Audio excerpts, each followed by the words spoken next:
Satyabama Institute of Science and Technology, Chennai and Sriperumbudur.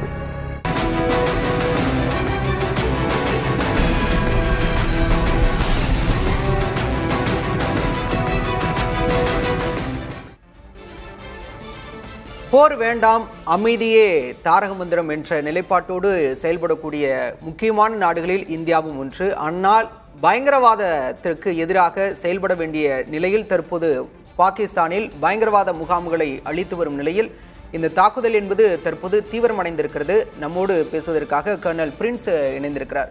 Kernel, 2 நாட்களாகவே வான்வழி தற்காப்புக்காக வான்வழி படைகளை பயன்படுத்திட்டு இருக்கோம். தரைப்படையுமே ஈடுபட்டு இருக்காங்க. இப்ப கடற்படையுமே தயார் நிலையில இருக்காங்க. கடற்படையுமே தாக்குதலை தொடங்குச்சுன்னா இந்த தாக்குதல் என்பது எந்த அளவுக்கு இன்னும் வீரியமாக இருக்கும்? கடற்படை ஆல்ரெடி கராச்சியில குண்டு போட்டிருக்கிறாங்க. கடல் படை அவங்களை அட்டாக் பண்ற நிலைமையில இருக்காது. வெறும் அங்க ஒரு பிளாக்கேஜ் மாதிரி பண்ணி அங்கிருந்து அவங்களோட ஷிப்ஸ் வெளியே வராம இருக்கிறது தான் ட்ரை பண்ணுவோம்னு நினைக்கிறேன். So, but intensify another, we will do the firing from this side. So, multi angle அவங்களோட டிஃபென்ஸ் ஃபோர்ஸஸை என்கேஜ் பண்றதுக்கு தான் இந்த எய்ம். கடற்படை இல்லாம கொஞ்சம் நம்ம உள்ள போனா அவங்களோட கராச்சியில இருக்க லேண்ட் ஃபோர்ஸஸும் என்கேஜ் ஆவாங்க. ஸோ அது மேல மல்டி ஃப்ரண்ட்ல நம்ம வார் ஓபன் பண்ணி இல்ல ஆபரேஷன் ஓபன் பண்ணி அவங்களை ஹேண்டில் பண்றது தான் ஒரு எய்மா இருக்கும். பட் இன்னைக்கு இருக்கிறதுல அந்த ஷிப் ஒரு நேவல் பிளாக்கேட் பண்ணி அவங்களை அங்க லோக்கலைஸ் பண்றதுக்கு தான் அதோட ஏமா இருக்கும். கர்னல், இத துணை கேள்வியா நான் கேட்கிறேன். நம்ம 3 லேயர்லயுமே டிஃபென்ஸ் சிஸ்டம் எந்த அளவுக்கு வலிமையா இருக்கு? டிஃபென்ஸ் சிஸ்டம்னா என்ன? டிஃபென்ஸ் அதாவது இந்த ஏர் டிஃபென்ஸ் சிஸ்டம் சொல்றீங்களா? Yes yes. Okay. So even in the ship we'll have the counter drone. கடற்படையுமே சொல்றேன். கடற்படை, தரைப்படை 3 லேயர்லயுமே நான் கேட்கிறேன். நம்மளோட தரைப்படையும் விமானப்படையோட டிஃபென்ஸ் சிஸ்டம் நீங்க பாத்துட்டீங்க. we have given a sample 2 நாள்ல நம்ம தகர்த்திட்டோம். கடற்படை அந்த ஷிப்ஸ் அட்டாக் பண்றதுக்கு ஏர்கிராப்ட்ஸ் வந்தாலும் அதோட டிஃபென்ஸ் சிஸ்டம் அது முன்னாலேயே இன்னும் அட்வான்ஸ்டா இருக்கு. ஆன்டி ஏர்கிராப்ட் டிஃபென்ஸ் சிஸ்டம் ஷிப்லயும் and counter drone defence system ஷிப்லயும் அவைலபிளா இருக்கு. அண்ட் எஸ்பெஷலி ஐஎன்எஸ் விக்ராந்த் அங்க இருக்கிறது பெரிய ஷிப்ல கண்டிப்பாவே இருக்கும். அது கூட சப்போர்ட்டிங் ஷிப்ஸ் அதுக்கிட்டயும் இருக்கும். அதனால அதை பத்தி நம்ம கவலைப்பட தேவையில்லை.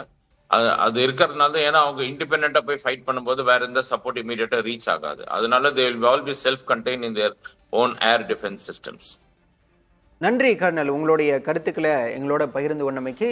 நம்மோட அமர்வுல பாதுகாப்புத்துறை பேராசிரியர் ஜெகநாதன் இருக்கிறார். அவர்கிட்ட தொடர்ந்து பேசலாம். திரு ஜெகநாதன், நம்மளுடைய டிஃபென்ஸ் சிஸ்டம், ஏர் டிஃபென்ஸ் சிஸ்டம் ரொம்ப வலிமையா இருக்கு அப்படிங்கறத பாகிஸ்தான் ட்ரோன்களை அழிக்கிறது மூலமா நம்ம தெரிஞ்சுக்கிட்டோம். இதுல சீனாவோட முகத்திரை கிழிஞ்சிருக்கு அப்படின்னு நம்ம பார்க்க முடியுமா? அது தெளிவாக நேற்றே தெரிந்து விட்டது. லாகோரில் அவங்களுடைய ஏர் டிஃபென்ஸ் சிஸ்டத்தை நம்ம வீழ்த்தியிருக்கோம், பெனிட்ரேட் பண்ணி வீழ்த்தியிருக்கோம். அதே மாதிரி நம்மளுடைய எந்த ஏவுகணையும் அவங்களுடைய ஏர் டிஃபென்ஸ் சிஸ்டம் வெற்றிகரமாக தடுத்து முறியடித்ததாக இது வரைக்கும் எந்த செய்தியும் வரல. எந்த ஒரு அஃபிஷியலாகவும் வரல, அன்அஃபிஷியலாகவும் வரல. இதிலிருந்து தெளிவாக தெரிகிறது சைனாவோட ஏர் டிஃபென்ஸ் சிஸ்டம். ஒரு உதாரணத்துக்கு நான் சொல்கிறேன் பாருங்கள். சைனாவே S-400 சிஸ்டத்தை ரஷ்யாட்டிருந்து வாங்கியிருக்காங்க, ஏர் டிஃபென்ஸ் சிஸ்டத்தை. அவங்களுடைய சிஸ்டத்தை அவங்களே யூஸ் பண்ணல. ஆனால் அவங்க தயாரித்த சிஸ்டத்தை பாகிஸ்தான் கொடுத்துருக்காங்க. அவங்க அந்த பாகிஸ்தான் அந்த சிஸ்டம் வாங்கியிருக்காங்க. எலி பரிசோதனையா? இன்னொன்று என்னதுங்க, பாகிஸ்தான ஒரு எலி பரிசோதனையா பார்க்குதா சீனா? அது எலி பரிசோதனை அவங்க பார்க்குறாங்களோ இல்லையோ, இல்லை இவங்க கரப்ஷன் வாங்கிட்டு பணத்தை வாங்கிட்டு ராணுவ அதிகாரிகள்லாம் டீல் போட்டு கரப்ஷன் வாங்கிட்டு வாங்கி போட்டாங்களான்னு தெரியல. அதுவும் நடக்க அங்கே வாய்ப்பு இருக்குது. ஏன்னா சைனாவோட $42 பில்லியன் சைனா பாகிஸ்தான் எக்கனாமிக் காரிடாரில் 2013 பண்ண இன்வெஸ்ட்மெண்ட்ஸ் எல்லாமே, இது நம்ம சொல்லலை, சைனாவோட அஃபிஷியல் ஸ்டேட்மெண்ட்டே சொல்கிறாங்க. எல்லாமே பாகிஸ்தான் ராணுவ அதிகாரிகளே எல்லாம் ஊழல் செய்து துபாயிலையும் லண்டன்லையும் அமெரிக்காலையும் பிஸ்னஸில் இன்வெஸ்ட் பண்ணிட்டாங்கன்ட்டு. ஒரு குறிப்பாக முன்னாள் பாகிஸ்தானுடைய ராணுவ தளபதி அமெரிக்காவில் ஒரு ஃபேமஸ் பிஸா ஜெயிண்ட்டை ரன் பண்ணிட்டு இருக்காரு. ஸோ இது நம்ம பரவலாக இதில் பார்க்கக்கூடிய விஷயமா தான் இருக்குது. இன்னொரு விஷயம், நீங்கள் இந்த ஏர் டிஃபென்ஸ் சிஸ்டத்தை பற்றி கேள்வி கேட்டீங்க. அதில் நான் 2 விஷயம் நான் சொல்லணும்னு பார்க்குறேன். உலகத்திலே ஒரு 3 ஏர் டிஃபென்ஸ் சிஸ்டம் நம்ம கேள்விப்பட்டதிலே ரொம்ப ஸ்ட்ராங்கான ஏர் டிஃபென்ஸ் சிஸ்டம். ஒன்று S-400, இன்னொன்று அமெரிக்காவோட பேட்ரியாட்டு, இன்னொன்று ஐரன் ட்ரோம்.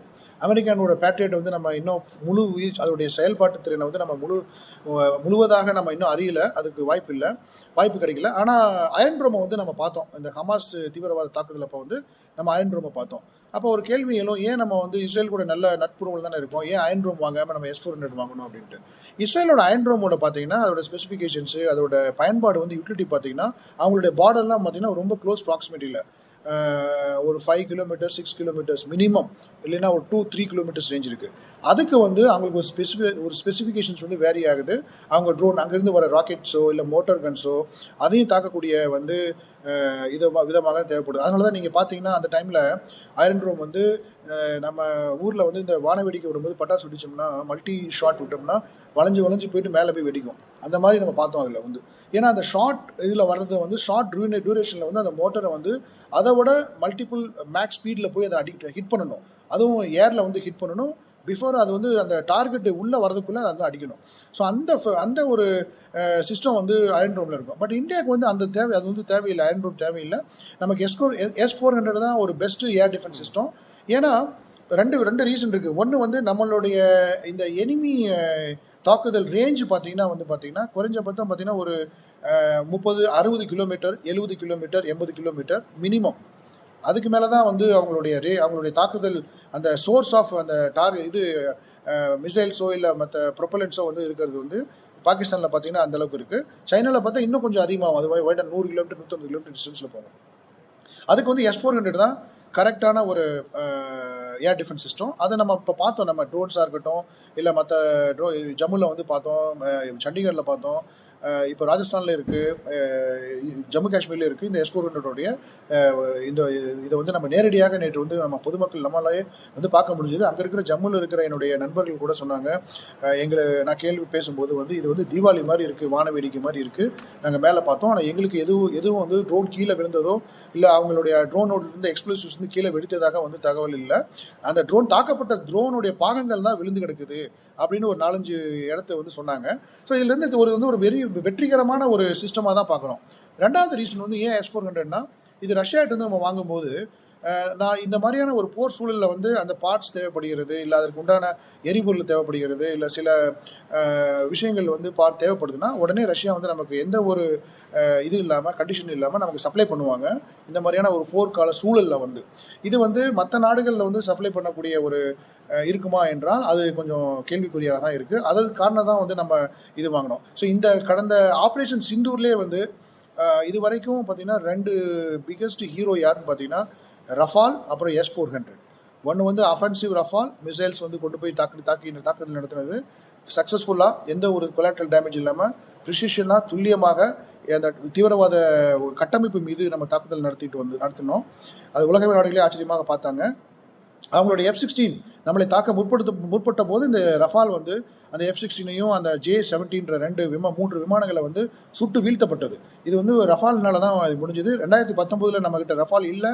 அதனால தான் நம்ம வந்து ஒரு ஃப்ளைட்டை வந்து நம்ம இழந்தோம், ஒரு ஃபைட்டர் ஜெட்டை இழந்தோம். அதே மாதிரி அபிநந்தன் வந்து அங்கே பிடிக்கப்பட்டார். அதுக்கு முக்கிய காரணம் வந்து நம்மகிட்ட ரஃபால் அந்த டைமில் இல்லாத காரணம் தான். அதே மாதிரி S-400 இது வந்து அங்கேருந்து பதில் தாக்குதல் தரும்போது ஒரு பெஸ்ட் டிஃபென்ஸ், ஒரு பாதுகாப்பு வளையமாக வான்வெளியில் வந்து ஒரு பாதுகாப்பு வளையமாக இருக்கிறது. இந்த 2 நாள் கடந்த 72 ஹவர்ஸில் வந்து நம்ம டெமான்ஸ்ட்ரேட் பண்ண வெப்பன் கெப்பாசிட்டி எனக்கு என்ன பொறுத்த வரைக்கும் ஒரு 1% தான் நம்ம பண்ணியிருக்கோம். இன்னும் நிறையா வெப்பன்ஸ் இருக்குது. அதெல்லாம் வந்து அடுத்தடுத்த கட்டங்களில் வந்து அவங்க இறக்கும்போது பார்த்தீங்கன்னா அப்போ ஆகாஷ் ஏர் டிஃபென்ஸ் சிஸ்டம் இருக்குது. அது வந்து குறிப்பாக வந்து surface to air missiles, SAM missiles எல்லாம் ஆட்டோமேட்டிக்காக வந்து ஃபயர் ஆகி போய் டார்கெட்டை வந்து ஹிட் பண்ணும். ஸோ இதெல்லாம் வந்து என்ன சொல்லுவாங்கன்னா கைனெட்டிக் அண்ட் நான் கைனெட்டிக் மீன்ஸ்னு சொல்லுவாங்க. அந்த டைனமிக்ஸான இந்த ஹைப்ரிட் வார்ஃபேரில் இது வந்து ரொம்ப ரொம்ப எசென்ஷியலாக இருக்குது. இன்னும் நம்மகிட்ட நிறைய ஆர்சனல்ஸ் நிறையா இருக்குது. இன்னும் அதெல்லாம் வந்து இன்னும் வெளியில் வரல. அது வந்து அவங்க அடுத்த கட்டம் என்ன கட்டத்துக்கு போகிறாங்களோ அதுக்கு தகுந்தாப்புல போல தான் அது வரதுக்கு வாய்ப்பு இருக்குது. பாகிஸ்தான் தொடர்ந்து இந்திய ராணுவ நிலைகளையும் குடியிருப்புகளையும் குறிவைத்து தாக்குதலை தொடர்ந்து இருக்கும் நிலையில் தற்போது சண்டிகரில் பொதுமக்களுக்கு முன்னெச்சரிக்கை நடவடிக்கையாக எச்சரிக்கை ஒலி எழுப்பப்பட்டிருக்கிறது. அந்த காட்சிகளை பார்க்கலாம்.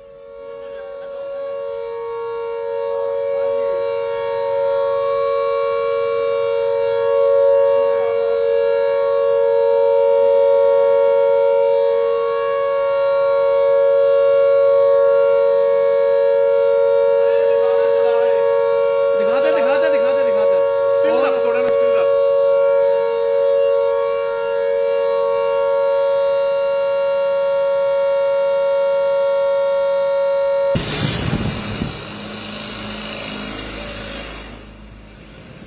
திரு ஜெகநாத், நம்ம காட்சியில பார்க்க முடியுது சண்டிகர்ல எச்சரிக்கை ஒலி எழுப்பப்பட்டிருக்கு. ஜம்முவை தொடர்ந்து இப்போ சண்டிகருக்குமே அந்த ஒரு தீவிர நிலை வந்திருக்கு அப்படின்னு பார்க்க முடியும். பாகிஸ்தானோட தாக்குதல் இன்னும் தீவிரமடையும் அப்படின்னு நம்ம அதற்கான முன்னெச்சரிக்கை நடவடிக்கையா? இல்லை, கண்டிப்பாக சண்டிகர் வந்து ஒரு ஸ்ட்ராட்டஜிக்கலி இம்பார்ட்டன்ட் லொக்கேஷன். அங்கே வந்து நம்மளுடைய வெஸ்டர்ன் கமாண்ட் இருக்குது. அது மட்டும் இல்லாமல் பிஎஸ்எஃபோட டைரக்டரேட்டும் அங்கே தான் இருக்குது. அது இல்லாமல் அது ஒரு கண்டோன்மெண்ட் ஏரியா கூட, சண்டி மந்திரின்ற கண்டோன்மெண்ட் ஏரியா. நிறையா ஒரு இம்பார்ட்டண்ட்டான ஒரு ஏரியா சண்டிகர் வந்து. கண்டிப்பாக அது வந்து ஒரு சென்சிட்டிவான டார்கெட் தான். ஆனால் மற்றபடி பாதுகாப்பு விஷயத்தில் வந்து ரொம்ப ப்ரொடெக்டடாக தான் இருக்குது. இது வந்து ஒரு முன்னெச்சரிக்கை நடவடிக்கையாக மக்கள் மீது இதே மாதிரி ட்ரோன் தாக்குதல் நடத்தப்பட்டால், இல்லை மற்றபடி ஒரு வான்வழி தாக்குதல் நடத்தப்பட்டால் மக்கள் வந்து எப்படி வந்து பாதுகாப்பான இடங்களில் வந்து அவங்க இருக்கணும், அதுக்காக ஒரு ஒரு முன்னெச்சரிக்கையாக தான் பண்ணுறாங்க. நீங்கள் சண்டிகர் பொறுத்த வரைக்கும், பாப்புலேஷனை பொறுத்த வரைக்கும், என்னை பொறுத்தவரை 60% ஆஃப் த பாப்புலேஷன் வந்து எல்லாம் ஆர்மியில் சர்விங் ஆர்ம் ஃபோர்ஸஸ் ஆஃபீஸராக இருப்பாங்க, இல்லை ரிட்டையர்ட் ஆஃபீஸராக இருப்பாங்க. அதனால் வந்து அவங்களுக்கு வந்து நிறைய அவேர்னஸ் இருக்குது. எப்படி வந்து இந்த மாதிரி கைட்லைன்ஸ் வந்து அவங்க பார்க்கணும் அப்படின்ற மாதிரி நிறைய அவேர்னஸ் இருக்குது. நன்றி திரு ஜெகநாத், பல்வேறு கருத்துக்களை எங்களோட பகிர்ந்து கொண்டமைக்கு. தொடர்ந்து பயங்கரவாத தாக்குதலுக்கு எதிராக இந்தியா தாக்குதல் நடத்தி வரும் நிலையில் இது தொடர்பான செய்திகளை தொடர்ந்து பார்க்கலாம். இணைந்திருங்கள் புதிய தலைமுறையோடு.